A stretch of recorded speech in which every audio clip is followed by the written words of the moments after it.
Sumuko na nga si Eloy sa pulisya dahil na rin sa mga sinabi sa kanya ni Lola Hart. Ipinasok na sa loob si Eloy. Gulat naman si Red dahil nahuli si Eloy. Nagpaliwanag naman ito nang maipasok siya sa kulungan.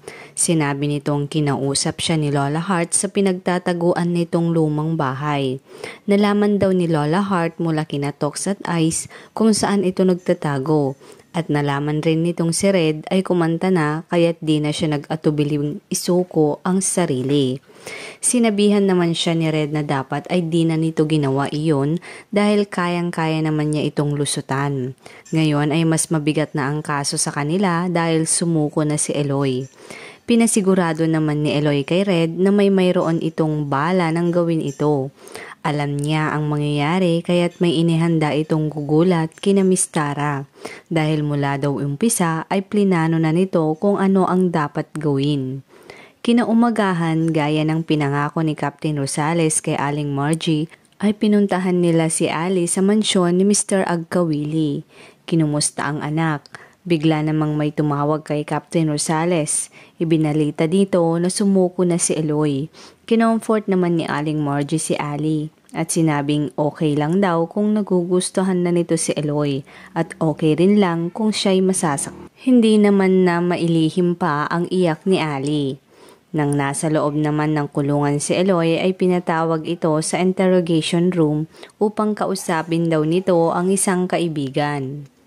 Nagtaka naman ito kung sino. Nang nasa loob na ito at hinihintay nito kung sino man ang tinutukoy na kaibigan ay kabado sa mangyayari. Nang magbukas ang pinto, nagulat nang masilayan si Ali. Napababa ng ulo dahil nahihiya siya kay Ali. Lumapit si Ali at umupo.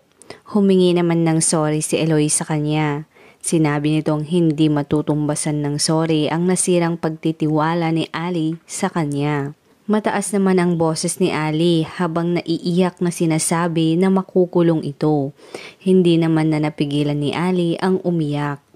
Nang matapos ang pagdalaw nito kay Eloy ay nagdesisyong puntahan si Lola Hart dahil may ibiniilin si Eloy sa kanya na sadyain daw nito ang lola niya.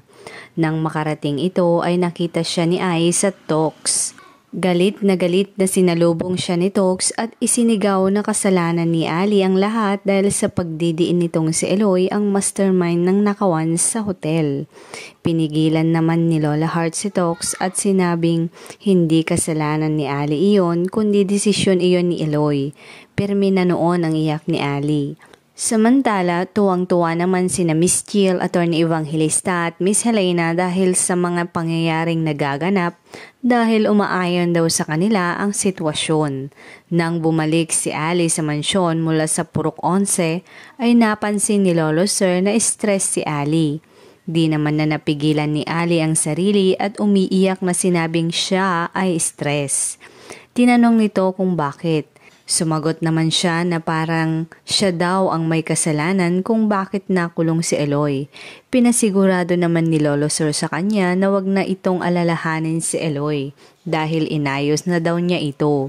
Di naman naintindihan ni Ali ang ibig sabihin ni Lolo Sir. Sa kabilang dako naman, isang misteryosong babaeng attorney ang nagpunta sa presinto kung saan nakakulong si Eloy. Hinarap si Captain Rosales at sinabing naroon siya upang kausapin ang kliyente nito na walang iba kundi si Elorde Borja. Siya na kaya ang tutulong kay Eloy na sinasabi ni Mr. Hugo?